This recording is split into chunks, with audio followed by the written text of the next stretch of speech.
1.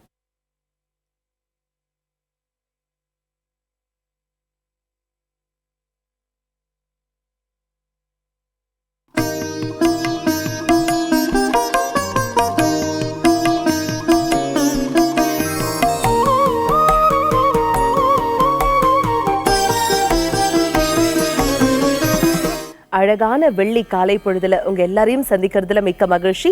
இது நேரம் நல்ல நேரம் நிகழ்ச்சி. இன்று பௌர்ணமி. பௌர்ணமி அன்னைக்கு கிரிவலம் வருவது மிகவும் சிறப்பானது அப்படின்னு சொல்லுவாங்க. கிரிவலம் மட்டும் இல்லைங்க, பௌர்ணமி அன்னைக்கு நம்ம வீட்டு மொட்டை மாடியிலயோ இல்ல வீதிகள்ல நடக்கிறதோ மிகவும் சிறப்பு. ஏன் அப்படின்னு பாத்தீங்கன்னா, பஞ்சபூதத்தின் சக்திகள் நம்ம உடம்புல கிடைக்கும் அப்படிங்கிறது தான் இதற்கு பின்னாடி இருக்கக்கூடிய ஐதீகம். இதே மாதிரி அற்புதமான ஆன்மீக தகவல்களும் வாழ்க்கையின் ஏற்றத்திற்கு தேவையான அதி அற்புதமான வழிமுறைகளையும் நமக்காகவே சொல்றதுக்காக இங்க வருகை தந்திருக்காரு ஜோதிஷாச்சாரியா திரு மகேஷ் ஐயர் அவர்கள். உங்களுடைய சந்தேகங்களையும் நீங்க எங்களுக்கு கால் பண்ணி கேட்கலாம். கால் பண்ண வேண்டிய எண்கள் 0444459595. வணக்கம் சார். வணக்கம். தனம் தரும் கல்வி தரும் ஒரு நாளும் தளர்வறியா மனம் தரும் தெய்வ வடிவம் தரும் நெஞ்சில் வஞ்சமே இல்லாத இடம் தரும் நல்லவையே எல்லாம் தரும் அன்பர் அன்பர் என்பவர்க்கே தனம் தரும் பூங்குழலால் அபிராமி அபிராமி அபிராமி கடை கண்களே. வேல்வேல் முருகாம் வெற்றிவேல் முருகனுக்கு அரகரோகரா. வணக்கம் சார். இன்னைக்கு பௌர்ணமி. பௌர்ணமி அப்படின்னாலே அபிராமி அம்பாளுக்கு அவ்வளவு சிறப்பான ஒன்று. அழகான அந்தாதியிலேருந்து ஒரு பாடலோட துவங்கி இருக்கீங்க. இந்த பௌர்ணமியின் சிறப்புகள் என்ன சார்? அன்னைக்கு நம்ம என்னென்னலாம் சிறப்பான பூஜைகள் செய்தா நல்லது? அதான் ஜோதிஷ ரீதியாக பௌர்ணமி என்பது பார்த்தீங்கன்னா சூரியன் மற்றும் சந்திரன். இந்த சூரிய பகவானும் சந்திர பகவானும் ஒரே நேர்கோட்டில் சேர்ந்து இருக்கிறது. அதாவது 7ஆம் இடத்துல, 7ஆம் இடம் ஒரே பார்வையாக இருக்கும் பொழுது வரக்கூடிய தினம் பௌர்ணமி அப்படின்னு சொல்லுவா. பொதுவாக ஒவ்வொரு காரியங்கள் நடக்கிறதுக்கு ஜாதக சாஸ்திர ரீதியாக எத்துணை கிரகங்கள் இருந்தாலும் அதில் பிரதானமாக இருக்கக்கூடியது சூரிய பகவான் சந்திர பகவான்னு சொல்லுவாள். ஒரு ஜாதகத்தில் திருமணம் அப்படின்னு ஒன்று நிர்ணயம் ஆயிடுது. அந்த நிர்ணயம் ஆனதுக்கப்புறம் நம்ம அந்த காலகட்டம் எப்போன்னு பார்க்குறதுக்கு, உதாரணத்துக்கு குழந்தை இருக்குன்னு முடிவாயிடுது, குழந்தை எப்போ பிறக்குங்கிறது பார்க்குறது, வேலை இருக்குன்னு முடிவாயிடுது, வேலை எப்போ நடக்கும் அப்படின்னு பார்க்குறது, வேலைக்கு எப்போ சேருவார் அப்படின்னு பார்க்குறது. இது போன்ற எப்பொழுது அப்படிங்கிற கேள்விகளுக்கு பூரா பிரதானமாக இருக்கக்கூடியவர் சூரிய பகவான் சந்திர பகவான். இந்த 2 கிரகங்களும் 7ஆம் இடம் பார்வையாக நேர்கோட்டில் இருக்கிறது. பௌர்ணமின்னு பேர். அதி உன்னதமான தினம், மிக சக்தி வாய்ந்த தினம். எந்தெந்த காரியங்களை நாம் சிந்தனை செய்கிறோமோ அந்த காரியங்கள் வெற்றி தரக்கூடிய தினமான பௌர்ணமி தினம். பௌர்ணமி குறித்து நம்ம தொடர்ந்து இன்னும் நிறைய விளக்கங்கள் தெரிஞ்சுக்கலாம் சார். நேர் இணைப்புல இருக்காங்க. வணக்கம். நேரம் நல்ல நேரம். யார் பேசுறீங்க? வணக்கம், நாங்க அம்மாப்பேட்டிலிருந்து பேசுறோம், பண்ருட்டி வட்டம். அங்கிருந்து யாரு சார் பேசுறீங்க? அன்பரசன் பேசுறேன் மேடம். சொல்லுங்க சார், இன்னைக்கு யாருக்காக கேட்க போறீங்க? அன்பரசனுக்கு பெரிய பையனுக்கு கேட்கணும் மேடம். அவங்க டேட் ஆஃப் பர்த் 19/5/1992 மேடம். பிறந்த நேரம்? பிறந்த 27/11 மேடம். ராசி மற்றும் நட்சத்திரம் என்ன? ராசி ராசினா ராசி மற்றும் நட்சத்திரம் சார்? தனுசு ராசி, விருச்சிக லட்சணம் மேடம். ஓகே சார், என்ன கேட்கணும் இன்னைக்கு அவருக்காக? மூல நட்சத்திரம் மேடம். சரிங்க சார், என்ன கேட்கணும் இன்னைக்கு அவருக்காக? அவனுக்கு பிஏ முடிச்சிருக்கான் மேடம். சரிங்க. அவன் இப்ப குரூப் ஒர்க்கு படிச்சுட்டு இருக்கிறான். சரிங்க. அதுல ஏன்னா பாஸ் பண்ணணும்ன்ற மாதிரி கேட்கறேன் மேடம். கண்டிப்பா சார், இப்ப கணித்து சொல்வாரு, கேட்கலாம். ஓம் நம சிவாய. வணக்கம், சொல்லுங்க. சொல்லுங்க சார். வணக்கம் சார். அருண்குமார் பொறுத்தளவுக்கு எப்படி இருக்கு? 3 நட்சத்திரம் 3ஆம் பாதத்தில் பிறந்திருக்காங்க. இப்போ நீங்கள் கேட்கக்கூடிய நேரத்தில் இவங்களுக்கு எப்படி இருக்கு அப்படின்னு பார்த்தீங்கன்னா சூரிய திசையில குரு புக்தியில குரு அந்தரம் செவ்வாயோடைய சூக்ஷமம் நடக்கக்கூடிய காலகட்டம். இந்த காலகட்டத்தில் சூரிய பகவான் ஜாதகத்துல ரொம்ப நல்ல விசேஷமான பலன்களை, அதாவது நல்ல பாவங்களை பார்த்துட்டு இருக்கு அப்படின்னு சொல்லலாம். குருவும் நல்ல பாவங்களை காண்பிச்சிட்டு இருக்குன்னு சொல்லலாம். ஸோ ஆக 2 தசா புத்தி ரொம்ப நல்லா இருக்கு. ஜாதகத்தை பொறுத்தளவுக்கு பிளானட்ரி பொசிஷன்ல எது வீக்கா இருக்கு அப்படின்னு பார்த்தீங்கன்னா அதே சூரிய பகவான் தான் வீக்காகவும் இருக்கு. எந்த வகையில வீக்காம இருக்கு அப்படின்னு கேட்டிங்கன்னா பித்ரு தோஷம்ங்கிற தோஷத்தினால வீக்கா இருக்கு. இதுக்கு என்ன பண்ணணும் அப்படின்னு பார்த்தீங்கன்னா ராமேஸ்வரம், காசி, கயா இந்த இடத்துக்கு போயிட்டு வர்றது ரொம்ப விசேஷம். ஒவ்வொரு ஞாயிற்றுக்கிழமை சூரிய பகவானை பிரார்த்தனை பண்ணிக்கிறது. அதே மாதிரி ஸ்படிகத்தில் சூரிய பகவான் விற்கும். இந்த ஸ்படிகத்தில் சூரிய பகவான் வாங்கி வச்சு டெய்லி பாலாபிஷேகம் பண்ணுறது விசேஷமான பலன்களும், காளஹஸ்தி திருநாகேஸ்வரம் ஒரு முறை போயிட்டு வரதும், வீட்டு பக்கத்தில் இருக்கக்கூடிய நவக்கிரகங்களில் ராகு கேதுக்கு அபிஷேக ஆராதனை பண்ணுறதன் மூலமாகவும் ஜாதகத்தில் நினைச்ச காரியங்கள் கைகூடும். அழைப்பிற்கு நன்றி. வணக்கம். நேரம் நல்ல நேரம். யார் பேசுறீங்க? ஹலோ, வணக்கம் மேடம். வணக்கம் சார். யார் பேசுறீங்க? திருச்சியிலிருந்து ஜெயவேல் பேசுறேன் மேடம். ஜெயவேல் சார், சொல்லுங்க. இன்னைக்கு யாருக்காக கேட்க போறீங்க? எனக்கு தான் மேடம். உங்க டேட் ஆஃப் பர்த்? 31/5/1974 மேடம். பிறந்த நேரம்? விடியற்காலத்துல 1:10 AM. ஓகே. ராசி மற்றும் நட்சத்திரம் என்ன? அஸ்த நட்சத்திரம், கன்னிராசி, கும்பலக்கணம் மேடம். ஓகே ஜெயவேல் சார், என்ன தெரிஞ்சுக்கணும் இன்னைக்கு உங்களுக்காக? இருக்கிற இடத்துல இருந்து இடமாற்றம் செய்யலாங்களா? தொழிலும் மாற்றம் செஞ்சா பரவாயில்ல, ரெண்டுமே பிரச்சனையா இருக்குது. அது கவலைப்படாதீங்க சார், இதற்கான தீர்வுகள் இப்ப கொடுப்பாரு, கேட்கலாம். ஓம் நம சிவாய. வணக்கம் சார். வணக்கம் சார். உங்களோட இதை பொறுத்தளவுக்கு பார்த்துட்டிங்கன்னா உங்களுக்கு செவ்வாய் திசையில் சனி புத்தியில் கேதுவுடைய அந்தரம் சுக்கரனுடைய சூக்ஷமம் நடக்கக்கூடிய காலகட்டம். செவ்வாய் திசை இந்த ஜாதகத்தில் சேஞ்ச் ஆஃப் பிளேஸ் அப்படின்னு சொல்லுவாங்க. இடமாற்றம் அப்படிங்கிறது உண்டு. இந்த செவ்வாய் திசை குறைஞ்சது பார்த்திங்கன்னா 7 வருஷங்கள்ல நிறைய இடமாற்றங்கள் உண்டு. சனி புத்தியிலையும் இடமாற்றம் உண்டு. ஸோ வேலை மாற்றத்தை பற்றி நீங்கள் ரொம்ப நாள் யோசிச்சுட்டு இருக்க வேண்டாம், கண்டிப்பாக அது உண்டு. என்ன, இன்னொன்று பிடிச்சிட்டு இன்னொரு வேலைக்கு மாறுறது நல்லது. இல்லைன்னா உத்தியோக ரீதியாக சில நேரங்களில் கிடைக்காம போகக்குண்டான வாய்ப்புகள் உண்டு. இதுக்கு என்ன பண்ணோம், வீட்டு பக்கத்தில் அர்ச்சகர்கிட்ட போய் ராஜகோபால யந்திரம் அப்படின்னு சொல்லுங்க, அந்த யந்திரத்தை வாங்கி தரித்து கொள்வது விசேஷ பலன்கள் ஏற்படுத்தி கொடுக்கும். ஒன்று. அடுத்தது துர்காம்பாளுக்கு செவ்வாய் வெள்ளியில் பிரார்த்தனையும், 6 வாரம் முருகப்பெருமானுக்கு அரளிப்பூவில் அர்ச்சனை ஒவ்வொரு செவ்வாய்க்கிழமையும் 6 தடவை பிரதட்சணமும் பண்ணுறது வெற்றியை கொடுக்கும். நன்றி.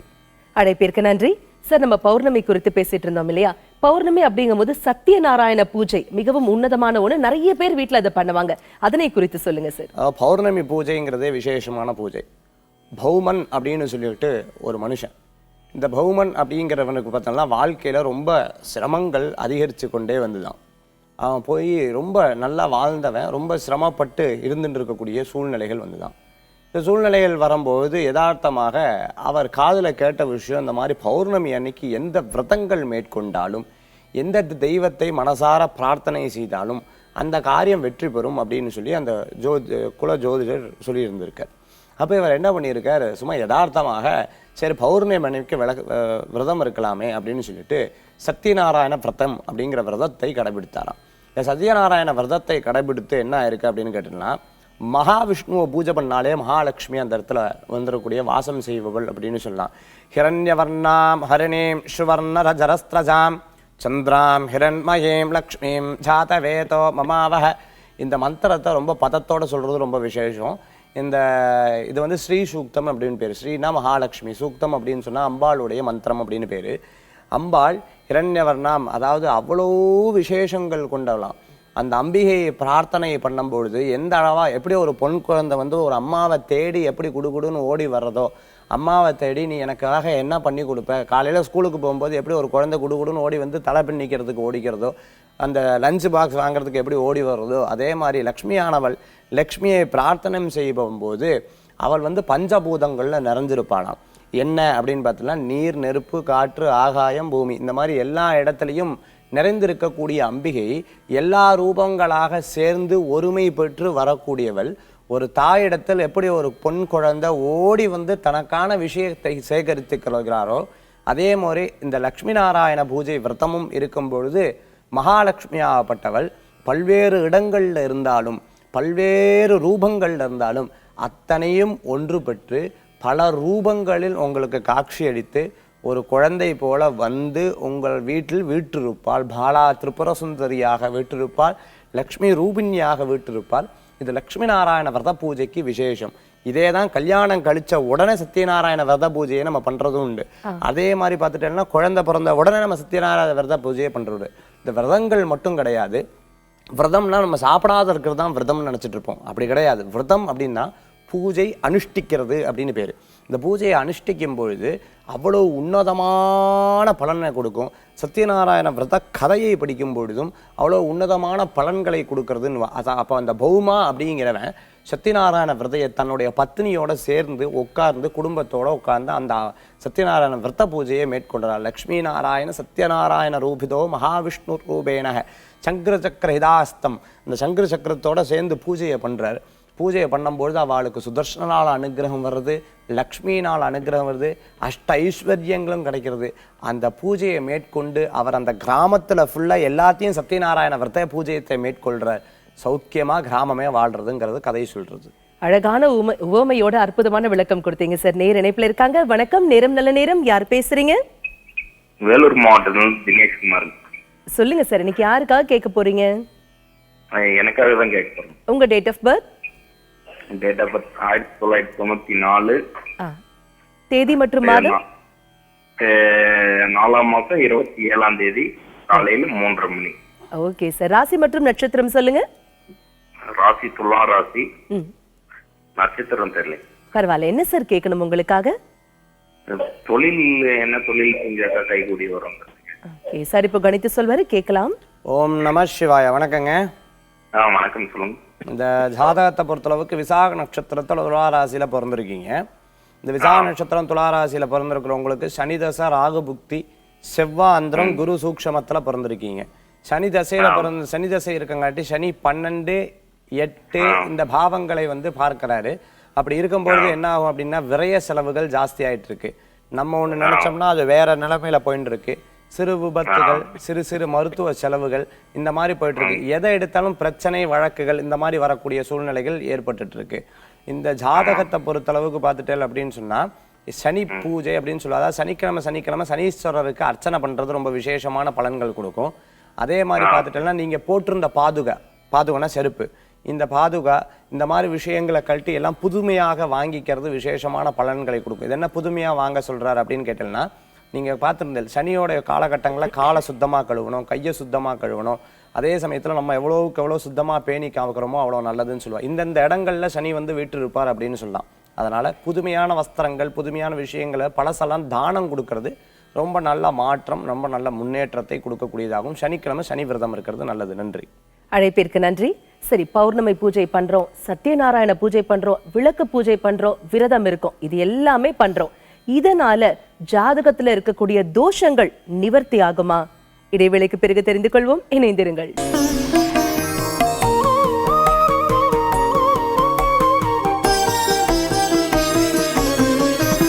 இடைவேளைக்கு பிறகு மீண்டும் உங்களை சந்திப்பதில் மிக்க மகிழ்ச்சி. இது நேரம் நல்ல நேரம் நிகழ்ச்சி.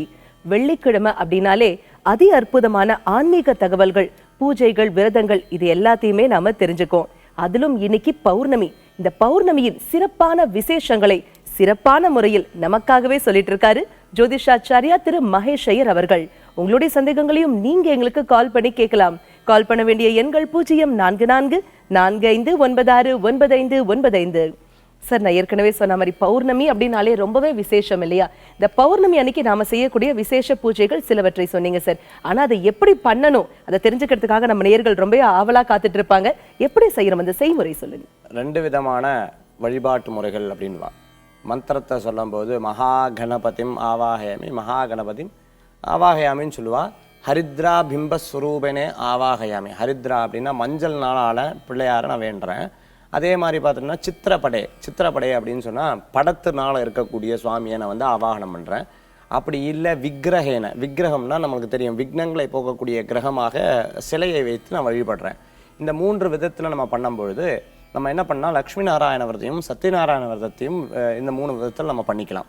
ஒன்று, நம்ம படத்தின் மூலமாக மகாவிஷ்ணுவுடைய சங்கு சக்கரத்தோடு இருக்கக்கூடிய ஒரு விரத ரூபமாக இருக்கக்கூடிய ஒரு படத்தை வாங்கி வீட்டில் வச்சுக்கணும். அதுக்கப்புறம் ஃபஸ்ட்டு பிள்ளையார் பூஜை பண்ணிக்கணும். பிள்ளையார் பூஜை பண்ணுறதுக்கு முன்னாடி அதுக்கு தேவையான பொருட்கள்லாம் நம்ம எடுத்து வச்சுக்கணும். அந்த இலை, அதுக்கப்புறம் அரிசி, பச்சரிசி எடுத்துக்கணும். இந்த பச்சரிசி குறைஞ்சது 2 கிலோவுக்கு கம்மி இல்லாமல் எடுத்து வச்சுக்கணும். வாழை இலை, இந்த வாழை இலை நுனி பாகம் வடக்கு அல்லது கிழக்க பார்த்து இருக்கிற மாதிரி வச்சுக்கணும். அதுக்கப்புறம் அரிசியை மேலே போட்டு கலசத்தை வாங்கிக்கணும். அஷ்டலக்ஷ்மி கலசமாக இருந்தால் ரொம்ப விசேஷம், அப்படின்னா சாதாரண கலசம். இந்த கலசத்துக்கு வந்து திக்கு கிடையாது. கிழக்கு மேற்கு வடக்கு தெற்கு நீங்கள் எந்த இடத்துல பொட்டு வைக்கிறீங்களோ அதுதான் திக்காக வரும்.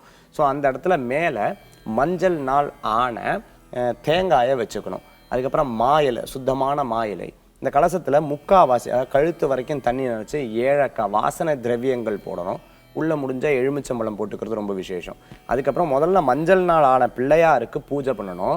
வக்ரதுண்ட மகாகாய கோடி சூரிய சமர்ப்பிரப நிர்விக்னம் குருமே தேவ சர்வகாரியேஷு சர்வதாம், சர்வ விக்னங்களையும் போக்கக்கூடிய விநாயக பெருமான பிரார்த்தனை பண்ணணும்.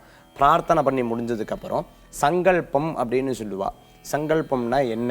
இந்த இறைவனுடைய அனுகிரகத்தில் எனக்கு இன்னைக்கு சத்யநாராயண விரத பூஜை அப்படிங்கிற பூஜையை அனுஷ்டிக்கிறேன்.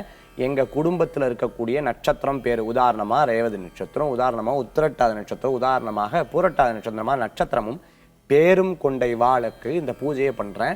இந்த பூஜையை பண்ணக்கூடிய எங்களுடைய குடும்பத்துக்கு நோயற்ற வாழ்வும் குறைவற்ற செல்வமும் அன்பகலாத மக்களும் மஞ்சமில்லா உழைப்பும் உழைப்புக்கேற்ற ஊதியம் இடைவிடாத முயற்சியும் இணையே இல்லாத புகழும் நீண்ட ஆயுளும் தரம் வேண்டி இந்த சத்யநாராயண விரத பூஜத்தை மேற்கொள்கிறேன்னு 2 அக்ஷதையை வச்சு கையில் வச்சு பிரார்த்தனை பண்ணிக்கணும். பிரார்த்தனை பண்ணிட்டு பிள்ளையார் பூஜைக்கு தீபாரணை காமிச்சதுக்கப்புறம் அந்த கலசத்தில் சத்யநாராயணனை ஆவாகனம் பண்ணணும். சத்யநாராயண மகாமூர்த்திம் மகாலட்சுமிம் தியாயாமி ஆவாகயாமி. கேசவாய நம, நாராயணாய நம, மாதவாய நம, கோவிந்தாய நம, விஷ்ணவே நம, மதுசூதனாய நம, திரிவிக்மணாய நம, வாமனாய நம, ஸ்ரீதராய நம, ரிஷிகேஷாய நம, பத்மநாபாய நம, தாமோதராய நம. இந்த மாதிரி சத்யநாராயணனை ஆவாகனம் பண்ணி மகாலட்சுமியை ஆவாகனம் பண்ணி அதுக்கப்புறம் அம்பாளுக்கு உண்டான பால் பாயசம், சர்க்கரை பொங்கல், வீட்டுக்கு பக்கத்தில் இருக்கக்கூடிய எல்லாத்தையும் கூப்பிட்டு குழந்தைகளெல்லாம் உட்கார வச்சு இந்த மந்திரத்தை காதால் கேட்க வச்சு துளசியினால் அர்ச்சனை பண்ணி தீபாரணை பண்ணி நமஸ்கரணம் பண்ணி சத்யநாராயணத்தோட விரதத்தோட மகிமையை படித்து பக்கத்தில் இருக்கிறவாளுக்கும் சொல்லி அதுக்கப்புறம் அந்த பிரசாதத்தை விநியோகம் பண்ணுறது இந்த பூஜையோடைய ஆதியிலிருந்து அந்தம் வரைக்கும் பூர்த்தி. கடைசியில் ஆராத்தி எடுத்து மங்கள ஆராத்தியில் பாட்டும் பாடி விசேஷ பஜனையும் பண்ணணும். சார், நீங்க சொல்லும் போதே கேட்க கண்டிப்பா இந்த பூஜை நம்ம பண்ணணும் அப்படிங்கிற ஒரு எண்ணம் வருது சார். ஆனா ஒரு சில பேருக்கு தவிர்க்க முடியாத காரணங்களால இந்த பூஜை பண்ணணுங்கிற ஆசை மனசுல இருந்தாலும் குடும்ப சூழல் காரணமாக பண்ண முடியல அப்படின்னா அவங்க இந்த பௌர்ணமி அன்னைக்கு இதற்கு வந்து ஈடாக வேற என்ன பண்ணலாம்? ரொம்ப விசேஷமானவள் அம்பிகை. இந்த அம்பிகை இந்த வாட்டி ஒரு சண்டி ஹோமம் பண்ணியிருந்தோம்.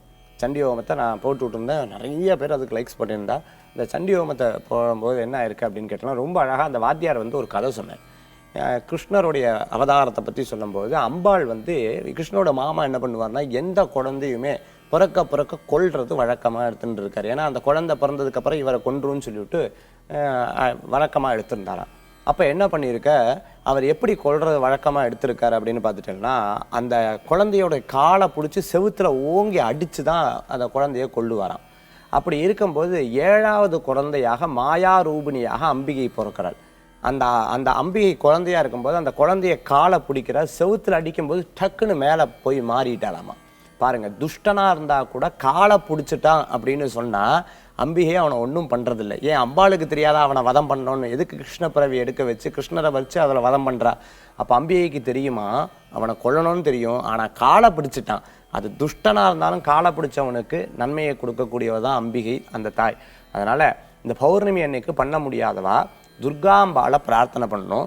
துர்காம்பாள் தான் நின்ற வடிவத்தில், மற்ற எல்லா தெய்வங்களும் உட்கார்ந்த ரூபத்தில் இருந்தாலும் துர்கை நின்ற வடிவத்திலையும் தன்னுடைய வலது காலை எடுத்து ஒரு படி முன்னாடி வைத்து உங்களுக்காக அபயகர்த்தனியாக காப்பாற்றக்கூடிய தன்மைகள் கொண்டவளாக, அஷ்டபுஜங்களை கொண்டவளாக, ஷோடசியாக உங்களுக்கு அனுகிரகம் செய்வாள். துர்கைக்கு பார்த்து விளக்கேற்றுறது, 7 தீபங்கள் ஏற்றுறது, 11 தீபங்கள் ஏற்றுறது, துர்காம்பாளுக்கு குங்குமார்ச்சனை பண்ணி அந்த குங்குமார்ச்சனையை இந்த 1 மாதங்கள் ஃபுல்லாக வச்சு அர்ச்சனை பண்ணுறது ரொம்ப விசேஷம். நெத்தியில் இட்டுக்கிறது ரொம்ப விசேஷமாக இருக்கும். சிறப்பா சொன்னீங்க சார். நீங்க சொன்னதை கேட்டதுக்கு அப்புறமா நீங்க முன்னாடி சொன்ன மாதிரி சத்யநாராயண பூஜை செய்ய இயலாதவங்க மனசுல அப்பாடா அப்படிங்கிற ஒரு நிம்மதி கிடைச்சிருக்கும். நேர் இணைப்புல இருக்காங்க. வணக்கம், நேரம் நல்ல நேரம். யார் பேசுறீங்க? வணக்கம் மேடம். வணக்கம்மா, யார் பேசுறீங்க? சின்னாலப்பட்டியில இருந்து சரஸ்வதி பேசுறேங்க. சரஸ்வதிமா, சொல்லுங்க, இன்னைக்கு யாருக்காக கேட்க போறீங்க? எங்க தம்பிக்கோசரம் கேட்கணும். அவர் பெயர்? கோபாலகிருஷ்ணன். Date of birth? 21/12/1991. பிறந்த நேரம்? ராசி மிருகஸ்ரீச நட்சத்திரம். நேரம் வந்து மாலை 6:10. ஓகேம்மா, என்ன கேட்கணும் இன்னைக்கு அவருக்காக? அவருக்கு வேலை விஷயமா கேட்கணும். ஓகே சார், இப்போ கணித்து சொல்வாரு கேட்கலாம். ஓம் நம சிவாய. வணக்கம்மா. ஓம் நம சிவாயங்க சார். வணக்கங்க சார். இவங்களுக்கு கோபாலகிருஷ்ணனுக்கு பொறுத்தளவுக்கு வேலை எப்படி இருக்குன்னு கேட்டிருக்கீங்க. என்ன வேலைக்கு போயிட்டு இருக்கார்? ஆட்டோமொபைல் முடிச்சுட்டு பார்த்துட்டு இருந்தாங்க சார். இப்போ அது பிடிக்கலன்னு விட்டுட்டு வந்துட்டான். சரிம்மா, திருவாதிரை நட்சத்திரம் முதல் பாதத்துல பிறந்திருக்காங்க. இவங்களோட குருதசை கேது மிருகசீரிஷ நட்சத்திரம். மிருகசீரிஷ நட்சத்திரமா? நேரம் என்ன நேரம் சொன்னீங்கம்மா? 6:10ங்க சார் மாலை. ஓ, மாலை 6:10 போட்டிருக்கீங்க இல்லையா? ஆமாங்க சார். சரிம்மா, இது இந்த ஜாதகத்தை பொறுத்தளவுக்கு எப்படி இருக்கு அப்படின்னு பார்த்தீங்கன்னு சொன்னா, இன்னொரு தடவை ஜாதகத்தை பார்த்து எழுதிக்கிறது ரொம்ப விசேஷம். ஏன்னா திருவாதிரை நட்சத்திரம் 1ஆம் பாதம் தான் ஜாதகத்துக்கு அதிகமாக காண்பிக்கிறது. ஸோ ஜாதகத்தை முழுமையா முதல்ல இருந்து எழுதிக்கிறது ரொம்ப நல்ல பலன்களை கொடுக்கும். சரி, அப்படி இருந்தாலும் உத்தியோகஸ்தானம் எப்படி இருக்கு, உத்தியோக பலம் நன்னா இருக்கா, நன்னா இருக்குமா, கவலைப்பட வேண்டிய அவசியங்கள் கிடையாது. நடக்கக்கூடியது கேது புத்தி. இந்த கேது புத்தி யதார்த்தமாக அரசன் ஆண்டி ஆவன்னு சொல்லுவாங்க. அதாவது எந்த எண்ணங்கள் இருந்தாலும் ஆண்டி போல் மனது இருக்கும், எதுலையுமே ஒரு பிடிப்பில்லாத மனம் பாவங்கள் இருக்குமா. கேதுவுக்கு உண்டான அதிபதி மகாகணபதி. மகாகணபதியை வேண்டிக்கிற போது எல்லா விதமான பிரச்சனைகளையும், அதுவும் மரகத பிள்ளையார் வச்சு பூஜை பண்ணும்போது நல்ல மாற்றங்களை கொடுக்கும். அழைப்பிற்கு நன்றி சார். நீங்க சொன்ன மாதிரி எல்லா பூஜையும் பண்றோம் சார், எல்லா விரதம் இருக்கும். சத்யநாராயண பூஜை பண்றோம், விளக்கு பூஜை பண்றோம், லட்சுமி பூஜை பண்றோம், எல்லாமே பண்றோம்னு வச்சுக்கலாமே. ஆனா ஜாதகம் அப்படிங்கிற ஒரு விஷயம் ஒரு மனிதனுடைய பிறப்பில் இருந்து இறப்பு வரை அவனுடைய வாழ்வின் ஒவ்வொரு சூழலையும் உள்ளடக்கிய ஒரு விஷயம் அப்படின்னு சொல்லலாம். இந்த பூஜை பண்றதுனால ஜாதகத்துல இருக்கக்கூடிய தோஷங்கள் நிவர்த்தி ஆகுமா?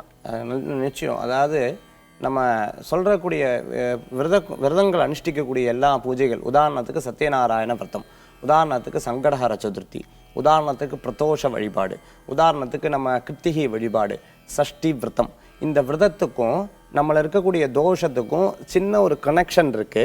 ஆனால் முழுமையானது இல்லை. எந்த வகையில் நான் சொல்ல வரேன் அப்படின்னு கேட்டேன்னா, திரவியன பாபக, திரவியத்தில் தான் நம்ம பாபங்களை சம்பாதிக்கிறோம். உதாரணத்துக்கு இன்னைக்கு எல்லாத்துக்குமே ஆசை ஜாஸ்தியாக இருந்துட்டு இருக்கு. எல்லாருமே மெட்டீரியல் வேர்ல்டு அப்படிங்கிற வேர்ல்டில் தான் வாழ்ந்துட்டு இருக்கோம். ஈகோஸ்டிக் வேர்ல்டு, அதாவது நம்ம ஈகோ தானாகவே இருந்துட்டு இருக்கு. பொசசிவ்னஸ், எமோஷனல் பைத்தியமாக ஒவ்வொருத்தரும் இருந்துட்டு இருப்போம். ஸோ இப்படி இருக்கும்பொழுது ஒவ்வொரு காரணமாக ஒவ்வொரு காரியகர்த்தமாக நம்ம மாறின்னு இருப்போம். இதனால பாபங்கள் அதிகரிக்குமா? நம்மளுடைய கணக்கு வேற, பிரம்மாவுடைய கணக்கு வேற. பாபங்கள் அதிகரித்து கொண்டே தான் இருந்துட்டு இருக்கு. நமக்கு சுயநலம் ஜாஸ்தியாக இருக்குது. நம்மளை கடிச்ச கொசுவாக இருந்தாலும் சரி, எறும்பாக இருந்தாலும் சரி, கொல்லாமல் விட மாட்டோம். ஸோ இந்த மாதிரி இருக்கக்கூடிய ஒரு குணங்களில் கொண்ட சாதாரண மனுஷ பிறவி, நரப்பிறவின்னு சொல்லுவா நம்மளை.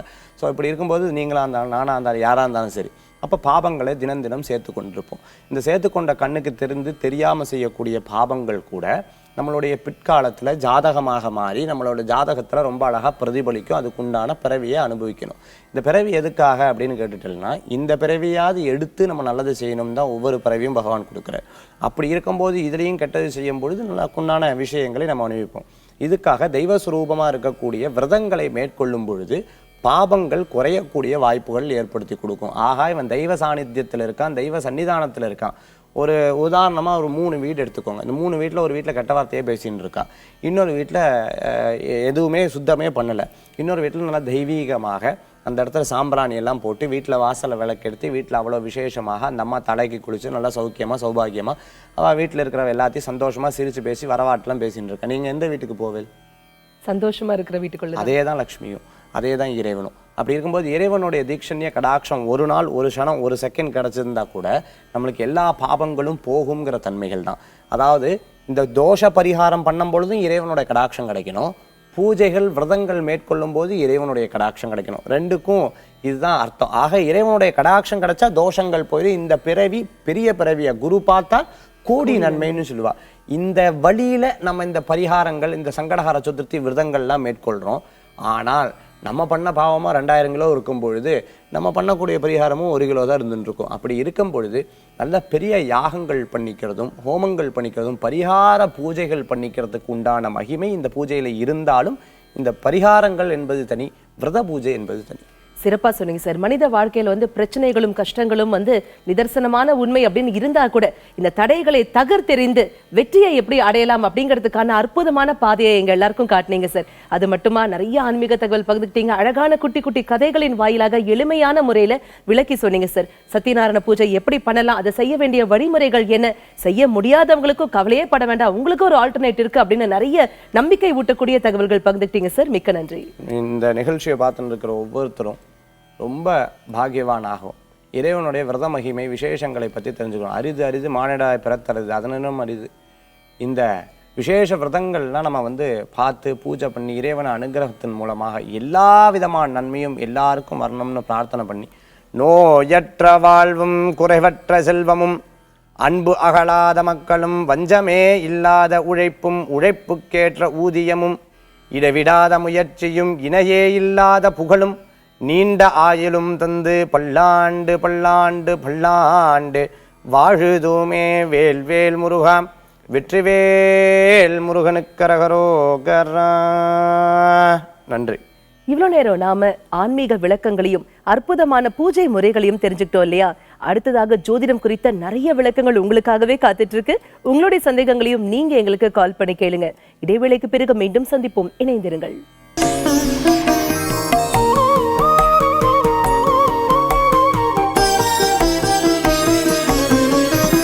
இடைவேளைக்கு பிறகு மீண்டும் உங்களை சந்திப்பதில் மிக்க மகிழ்ச்சி. இது நேரம் நல்ல நேரம் நிகழ்ச்சி. ஜோதிடம் குறித்த மிக தெளிவான விளக்கங்களிடமிடையே பகிர்ந்துக்கிறதுக்காக இங்க வருகை தந்திருக்காரு சர்வ மத ஜோதிட மகரிஷி SRJ ராஜயோகம் லைன் டாக்டர் கே ராம் அவர்கள். உங்களுடைய சந்தேகங்களையும் நீங்க எங்களுக்கு கால் பண்ணி கேட்கலாம். கால் பண்ண வேண்டிய எண்கள் 0444596955. வணக்கம் சார். ஓம் தத்புருஷாய வித்மகே பக்கரதுண்டாய தீமகி தன்னோ தந்தி பிரசோதயாத். ஓம் ஆதித்யாயஷ சோமாய மங்களாய புதாயஷ குரு சுக்கர சனியப் யக்ஷ ராகவ கேதவ நமக. சார், இன்னைக்கு பௌர்ணமி இல்லைங்களா? பௌர்ணமி அன்னைக்கு வந்து கிரிவலம் வருவது ரொம்ப சிறப்பான விஷயம் அப்படின்னு சொல்றாங்க சார். ஆனா சமீபத்துல நான் ஒருத்தட்ட பேசிட்டு இருக்கும்போது சொன்னாரு, பௌர்ணமி அன்னைக்கு கிரிவலம் வருவதை விட அந்த சிவராத்திரி இருக்கு பாத்தீங்களா, அது இன்னும் சிறப்பானது அப்படின்னு சொல்றாங்க. எப்போ சார் நாங்க கிரிவலம் வரலாம்? பொதுவாகவே சிவராத்திரி அப்படிங்கிறது வந்து பார்த்தீங்கன்னா சிவபெருமானுக்கு உகந்த நாளாக இருந்துட்டு இருக்கிறதுனால அந்த சிவராத்திரி என்றும் இந்த மாதிரியான பௌர்ணமி கிரிவலம், பௌர்ணமி என்று வரக்கூடிய கிரிவலம் வரலாம் அப்படிங்கிற விஷயத்த நம்ம எல்லோரும் நினச்சிட்டு இருக்கிறோம். பொதுவாகவே பௌர்ணமியாக இருந்தாலும் சரி, சிவராத்திரியாக இருந்தாலும் சரி, அஷ்டமியாக இருந்தாலும் சரி, தேய்பிறை அஷ்டமி வளர்பிறை அஷ்டமி இந்த மாதிரியான நாட்களாக இருந்தாலும் சரி, இந்த மாதிரியான நாட்களில் வரக்கூடிய கிரிவலம் நிச்சயமாக பஞ்சபூதங்களிலிருந்து கிடைக்கக்கூடிய நன்மையான தாத்பரியங்களை எல்லோருக்குமே, அதாவது கிள்ளி கிடைக்கக்கூடிய தாத்பரியங்களை அள்ளி கொடுக்கக்கூடிய அற்புதம் வாய்ந்த நன்னாட்களாக இருந்துக்கிட்டு இருக்குது இந்த மாதிரியான நாட்கள். சாதாரணமாக வந்து பார்த்திங்கன்னா வீட்டில் வந்து காலையில் நேரத்தில் வந்து ஒவ்வொரு நாளுமே எந்த நாளாக இருந்தாலும் பிரம்ம முகூர்த்தத்துக்குள்ளே அல்லது சூரிய உதயத்துக்குள்ளே போகக்கூடிய இந்த நடைப்பயிற்சியே நிறைய பேருக்கு நன்மையை கொடுக்கக்கூடிய இருந்துகிட்டு இருக்குது. இந்த நன்மைக்கும் மேலான உங்களுக்கு தெரியாத பல உண்மைகளை கொடுக்கக்கூடிய ஒரு அற்புதம் இந்த கிரிவலம் என்று சொல்லக்கூடிய இந்த கிரிவலம் வரக்கூடிய இந்த அமைப்பில் இருந்துகிட்டு இருக்குது. ஆன்மீகம் அப்படிங்கிற விஷயத்தை வந்து புரியாதவங்க கூட இந்த கிரிவலம் தொடர்ந்து 5 அல்லது 7 கிரிவலம் போகும் பொழுது ஆன்மீகத்தை பற்றி தெரிஞ்சு கொள்ளக்கூடிய ஒரு அற்புதம் இதில் அதிகமாக இருந்துகிட்டு இருக்கும். எந்த ஒரு மனுஷால் வந்து கடவுள் பற்றி, அதாவது கடவுள் அப்படிங்கிற விஷயத்தை வந்து மறுப்பு சொல்கிறாங்களோ, எந்த ஒரு மனுஷால் வந்து சாஸ்திரத்தை வந்து சந்தேகமாக பார்க்குறாங்களோ, அவங்கெல்லாம் இந்த மாதிரியான அற்புதம் நிறைந்த இந்த கிரிவலத்தில் கலந்துக்கிட்டாங்க அப்படின்னா அல்லது கிரிவலம் போனாங்க அப்படின்னா அவங்களுடைய உடல் மட்டும் அல்லங்க, அவங்களுடைய உள்ளமும் வந்து நன்மையான விஷயத்துக்கு மாறி மிகப்பெரிய தன்மையையும் தாத்பரியமான உண்மையான வாழ்க்கையும் யாராக இருந்தாலும் வாழ முடியும். சொல்லும் போது கிரிவலம் போகணும் அப்படிங்கிற ஒரு ஆசை வந்து எங்க எல்லாரும் மனசுலயும் வருது சார். ஆனா ஏதோ சூழல்னால, உடல்நிலை கோளாறுனால கிரிவலம் போக முடியல அப்படின்னாக்க இதிலிருந்து விடுபடணும், ஆனா கிரிவலத்திற்கு போன எல்லா சிறப்புகளும் கிடைக்கணும் அப்படின்னா அவங்க என்ன பண்ணலாம்? கிரிவலம் போறாங்க இல்லைங்களா, கிரிவலம் அதாவது கிரிவலம் போகக்கூடிய அத்துணை பக்தர்களையும், அதாவது சாதாரணமாக நடக்கும் பொழுது நடைபயிற்சியாக இருந்துகிட்டு இருக்கும், அதுவே இந்த கிரிவலம் அப்படின்னு போகும் பொழுது அந்த பக்தர்கள், அதாவது சிவபெருமானுடைய அனுக்கிரகம் கிடைக்கக்கூடிய அற்புதம் நிறைந்த அந்த பக்தர்களுடைய பாதத்தை நீங்கள் பார்த்தாலே போதுங்க. பாதத்தை பார்த்து நீங்கள் வேண்டிக்கிட்டாலே நீங்களும் கிரிவலம் சென்று வந்ததுக்கு உண்டான ஓரளவான நன்மைகளை நிச்சயமாக அடைய முடியும். இது வந்து மேலோட்டமாக சொல்லக்கூடிய விஷயம் இல்லைங்க, நிச்சயமாக நடைபெறக்கூடிய ஒவ்வொரு மனுஷாளுக்கும் கிடைக்கக்கூடிய அற்புதம் வாய்ந்த ஆன்மீகம் அப்படிங்கிறத நம்ம தெரிஞ்சுக்கலாம். அற்புதமா சொன்னீங்க சார். நேர இணைப்புல இருக்காங்க. வணக்கம், நேரம் நல்ல நேரம். யார் பேசுறீங்க? ஹலோ, வணக்கம்மா, யார் பேசுறீங்க? என் பேர் சரண்யாங்க மேடம். சரண்யாம்மா, எங்க இருந்து கால் பண்றீங்க? திருச்சியில இருந்துங்க. சொல்லுங்கம்மா, இன்னைக்கு யாருக்காக கேட்க போறீங்க? எனக்கு தாங்க மேடம். உங்க டேட் ஆஃப் பர்த்? 16/9/1985. பிறந்த நேரம்? 11:40. இரவா பகலா? காலையிலங்க மேடம். ஓகே. ராசி மற்றும் நட்சத்திரம் என்ன? கன்னி ராசி, அஸ்த நட்சத்திரம். ஓகே. சரண்யா, ஓகே சரண்யாமா, என்ன கேக்குறோம் இன்னைக்கு உங்களுக்காக? இல்ல நான் ஜாப் ட்ரை பண்ணிட்டு இருக்கேன், கிடைக்குமான்னு கேட்கணும் மேம். சரி, இப்போ கணித்து சொல்வாரு, கேட்கலாம். சரிங்க. வணக்கங்க. வணக்கங்க சார். விருச்சிக லக்கணம், கன்னி ராசி சொல்லியிருக்கீங்க. லக்கணத்துக்கு 11ஆம் இடம் லாபஸ்தானத்தில் அமைஞ்சிருக்கிற ராசி அமைஞ்சிருந்ததுனாலே எப்படி இருந்தாலும் எதிர்கால வாழ்க்கை சிறப்பாக இருந்துகிட்டு இருக்கும். அந்த சிறப்புக்கு உண்டான பொறுப்புகள் உங்களுக்கு சின்ன வயசுலேயே வந்துடும். சுறுசுறுப்பு, எதிர்பார்ப்பு அப்படிங்கிறத விட சுறுசுறுப்பு அதிகமாக இருந்துகிட்டு இருக்கும். அதற்கு உண்டான பொறுப்பும் உங்களுக்கு அதிகமாக இருந்துகிட்டு இருக்கும். இவ்வளவு சுறுசுறுப்பும் பொறுப்பும் நிறைந்த உங்களுக்கு, அதாவது திட்டமிட்டு எந்த காரியமும் நட்டமில்லாமல் செய்யக்கூடிய உங்களுக்கு 30 வயசுக்கு மேலே முன்னேற்றமான காலம் ஆரம்பிக்குது உங்களுடைய ஜாதகப்படி. தற்சமயம் இருக்கக்கூடிய சனி பயிற்சி, குரு பயிற்சி எல்லாமே ஓரளவு உங்களுக்கு சாதகமாக இருக்கிறதுனால வரக்கூடிய, அதாவது இந்த வருஷ கடைசியில் 2016 கடைசியிலிருந்து முயற்சி பண்ணுங்கள். அந்த முயற்சிக்கு உண்டான முன்னேற்றமான உத்தியோகம் நிச்சயமாக அமையும். பயப்பட வேண்டாம். முடிஞ்சால், அதாவது பச்சை பயிர் இருக்கு இல்லைங்களா, பச்சை பயிரை புதன்கிழமை நாட்களில் யாராவது தானம் பண்ணுறது, அல்லது பச்சை பயிரை ஊற வச்சு பட்சிகளுக்கு, பறவைகளுக்கு ஆகாரமாக கொடுக்கறது, இந்த மாதிரியான விஷயங்களை நீங்கள் ஒரு நடைமுறையில் வச்சுக்கலாம். முடிஞ்சால் பச்சை கலரில் வஸ்திரம் அணிஞ்சு புதன்கிழமை நாளில் பெருமாள் கோயில் அல்லது விஷ்ணு கோயிலில் வழிபாடு வச்சுக்கலாம். புதன்கிழமை நாளில் பச்சை கலர், அதாவது கிரீன் கலர் வஸ்திரம் அணிஞ்சு நீங்கள் பண்ணக்கூடிய பிரார்த்தனைகளுக்கு நிச்சயமான பலன் கிடைக்கக்கூடிய அமைப்பு இந்த வருஷ கடைசியில் இருந்துகிட்டு இருக்குது. அதுவே உங்கள் ஜாதகத்துக்கு உண்டான சிறப்பாக இருந்துகிட்டு இருக்குது. அந்த சிறப்புகளும் அமைப்புகளும் சீக்கிரமே கிடைக்கணும் அப்படிங்கிறதுக்காக பொறுப்பான பிரார்த்தனையை நல்ல நேரம் நிகழ்ச்சி மூலமாக நாங்கள் வச்சுக்கிறோம். வாழ்த்துக்கள். அழைப்பிற்கு நன்றி சார். சில பேருக்கு ஜோதிடர்கிட்ட போய் ஜாதகத்தை காமிக்கும் போது அவங்க என்ன சொல்றாங்கன்னா, உங்களுக்கு 30 வயசுக்கு மேல 40 வயசுக்கு மேலதான் வாழ்க்கை சிறப்பானதா இருக்கும் அப்படின்னு. நீங்க கூட இப்ப இந்த நேருக்கு சொன்னீங்க 30க்கு அப்புறம் உங்க வாழ்க்கை நல்லா இருக்கும் அப்படின்னு சொன்னீங்க சார். ஆனா ஒரு மனிதனுடைய வாழ்வின் பேஸ்மெண்ட் என்ன அப்படின்னு பார்த்தாக்கா அவனுடைய ஆரம்ப காலகட்டம் தானே.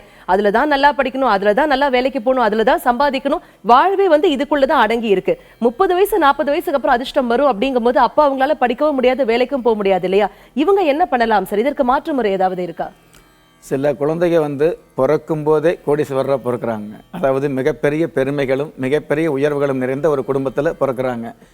நிறைய குழந்தைகள் பார்த்தீங்கன்னா வறுமையான குடும்பத்தில், அதாவது சாப்பாட்டுக்கு கூட வழியில்லாத ஒரு சூழ்நிலையில் தான் நிறைய குடும்பங்களில் நிறைய குழந்தைகள் ஜனனமாகறாங்க. அதனால் 30 வயசுக்கு மேலே தான் முன்னேற்றம் அப்படின்னு நினைக்க வேண்டியது இல்லைங்க.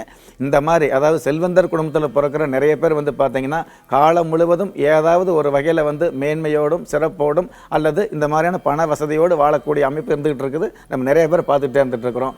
அதை விட நிறைய பேர் கஷ்டம் அப்படிங்கிற ஒரு விஷயத்தை சந்திச்சுட்டு இருக்கிறாங்க.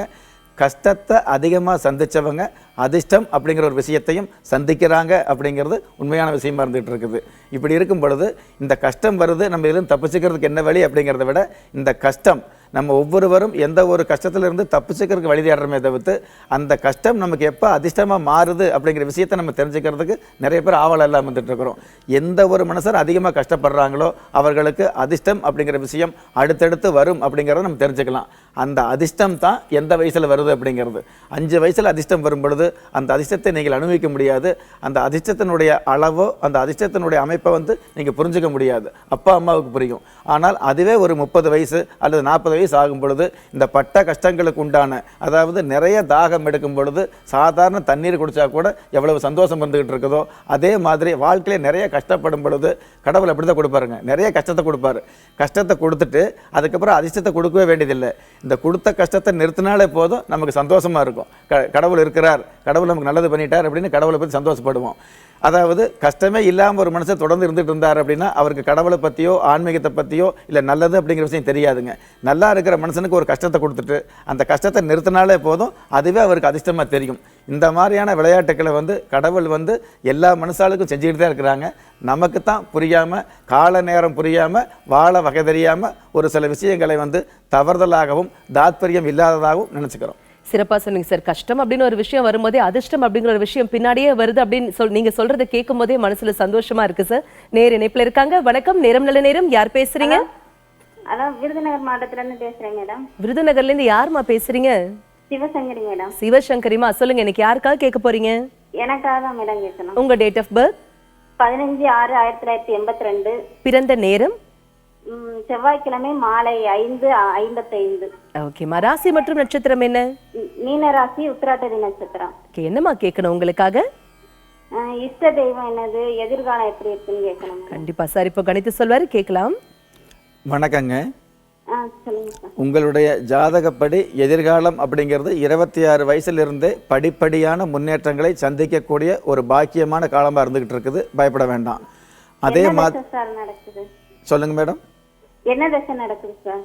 இல்லை, இது உங்களுடைய ஜாதகப்படி சொல்கிறேன் உங்களுக்கு. அதாவது இப்போ மீன ராசி கேட்டிருந்தீங்க இல்லையா? இந்த ராசிப்படி வந்து பார்த்தீங்க அப்படின்னா மீன ராசிக்கு எதிர்காலம் எப்படி இருக்குது, எந்த தெய்வத்தை வணங்கலாம்னு கேட்டீங்க இல்லையா? எதிர்காலம் அப்படிங்கிறது உங்களுடைய ராசிப்படியே வந்து பார்த்தீங்கன்னா 26 வயசுலேருந்தே படிப்படியான முன்னேற்றங்களை அடுத்தடுத்து சந்திக்கக்கூடிய அமைப்பு இருந்துகிட்டு இருக்குது. ஒன்று.